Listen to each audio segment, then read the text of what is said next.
사이다 무비튼. 남편과는 5년 전에 결혼했다. 시아버지는 남편이 고등학생일 때 돌아가셨다고 했다. 여자인 나 혼자서 네 남편을 대학까지 보냈다. 고생한 거야 말로 다 못하지만 그래도 역시 아들은 하나 있어야 되고 말고. 이렇게 시어머니는 혼자서 아들을 키워냈다는 걸 시시때때로 과시하듯 말씀하셨다. 하지만 어머님은 아버님이 계실 때나 안 계실 때나 전업주부셨고 아버님이 남겨주신 유산으로 생활해 오셨다. 처음엔 어머님이 자랑하실 때마다 분위기가 어색해지지 않도록 적당히 맞춰드렸지만 상황이 달라진 것은 결혼 후 1년 정도가 지났을 무렵이었다. 아가, 너희들 결혼한 지 벌써 1년이나 지났는데 왜 아직도 임신 소식이 없니? 우리 애는 아무 문제가 없을 텐데 혹시 너 결혼 전에 낙태수술 같은 거 한 적 있는 거 아니니? 네? 시어머니는 혼자서 온갖 나쁜 상상과 억측을 만들어내며 그걸 또 남편에게 일일이 말을 해야 직성이 풀리는 성격이었다. 처음엔 남편도 무슨 말도 안 되는 말을 이라면서 시어머니의 말을 귀담아 듣지 않았지만 정상적으로 임신이 안 되는 여자들은 다 예전에 몸을 함부로 굴려서 애가 제대로 들어설 몸이 아니라 임신이 안 되는 거라고 예전에 어른들이 그랬었다. 이런 유언비어를 무한 반복적으로 듣던 남편은 어느 틈엔가 세뇌돼 버렸고 더러운 여자. 어느덧 나를 경멸하며 모욕하기 시작했다. 그런 와중에 뜻밖에도 나는 아이를 갖게 되었고 입에 담기 어려운 말로 나를 욕하던 시어머니도 기뻐하는 눈치였다. 하지만 임신 6개월이 되었을 때 뱃속의 아이가 딸이라는 것을 알게 된 시어머니의 태도가 달라지면서 임신 전보다 더 심하게 나를 괴롭히기 시작했다. 아들일 줄 알았는데 딸이라니. 너 혹시 어디 가서 바람 피운 거 아니니? 그 즈음 시어머니는 매일 아침 일찍 우리 집에 들이닥쳐서 종일 남편을 기다리다가 저녁까지 먹고 집으로 돌아가곤 했다. 새아가 몸이 걱정이 돼서 말이지. 순 거짓말. 종일 의자에 앉아서 쉬지 않고 잔소리만 해대면서. 엄마 같은 시어머니도 없을 거야. 근데 매일 왔다 갔다 하기 힘들지 않아? 아기 태어나고 나면 지희도 지금보다 바빠질 텐데 엄마가 우리 집으로 이참에 옮기는 건 어때? 뭐? 아기를 위해서도 엄마가 있으면 우리가 든든하잖아. 남편의 한마디로 지옥 같은 일상이 시작됐다. 시어머니와의 동거가 시작되면서 남편도 나를 대하는 태도가 점점 이상해졌고 너 우리 엄마 너무 부려먹지 마. 집에서 아무것도 하지 않는 시어머니를 내가 부려먹는다고 오해하고 집안일과 시어머니 수발에 지쳐가는 나에게 화내고 설교하는 것이 일상의 일부가 돼버렸다. 시어머니는 시어머니대로 오늘 제가 내 비싼 화장품을 만지작거리더니 다 쏟아버렸지 뭐냐. 이래서 여자애는 안 된다는 거야. 어른머리 꼭대기에 앉아서 누가 뭐래도 듣지도 않고 저렇게 저 잘난 맛으로 살다가 나중에 나이 차면 어디서 남자 하나 잡아서 지부모는 나 몰라라 하고 시집가면 그만이야. 그래서 아들을 낳아야 한다 이거야 내 말은.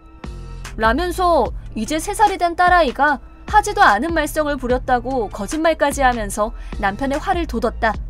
그렇게 남자아이를 강요받으며 나의 의사와는 상관없이 남편과의 잠자리를 의무적으로 치렀다. 둘째는 꼭 아들이야. 무조건 아들 낳는 거야. 남편까지 협박을 해왔지만 나는 나의 이런 사정을 친정에조차도 말 못하고 있었다.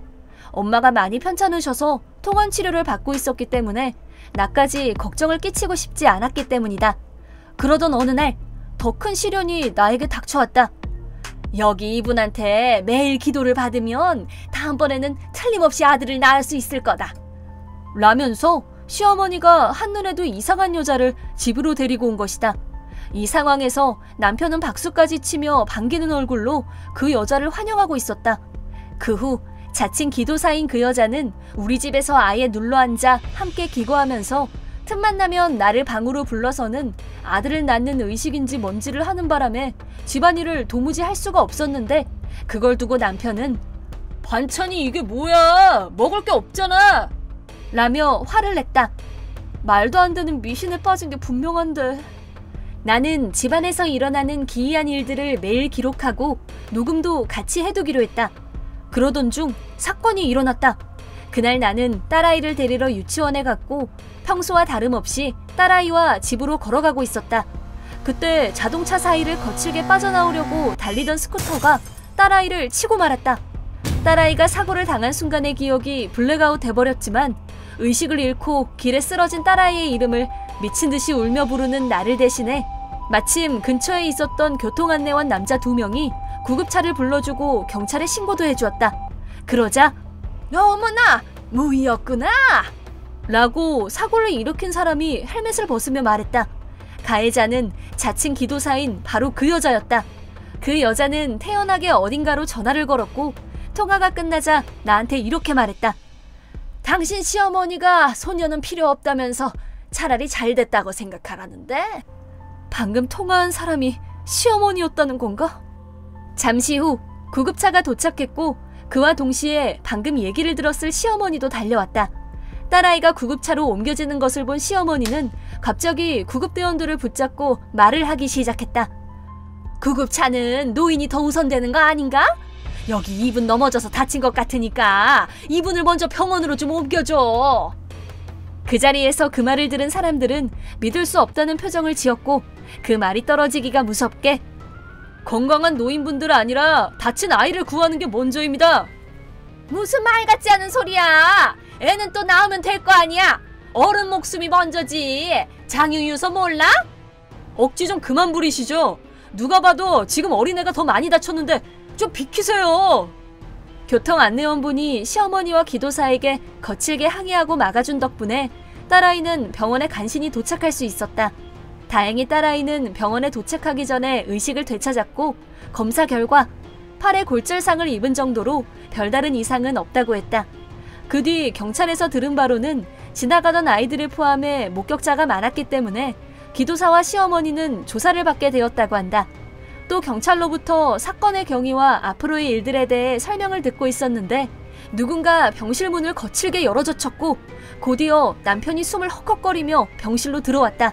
그러고는 아무 말 없이 성큼성큼 내 앞으로 오더니 갑자기 내 뺨을 때렸다. 뺨을 맞은 나는 바닥에 나가 떨어졌다.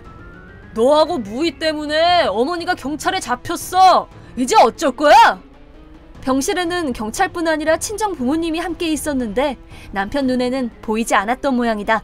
상황을 알아챘을 때에는 이미 돌이킬 수 없는 길로 들어서 있었다. 친정 아버지는 근엄한 얼굴로 남편을 노려보며 자네가 겨우 이것밖에 안 되는 사람이라는 걸 내가 좀 더 빨리 알았어야 했어 하고 불같이 호령하셨다.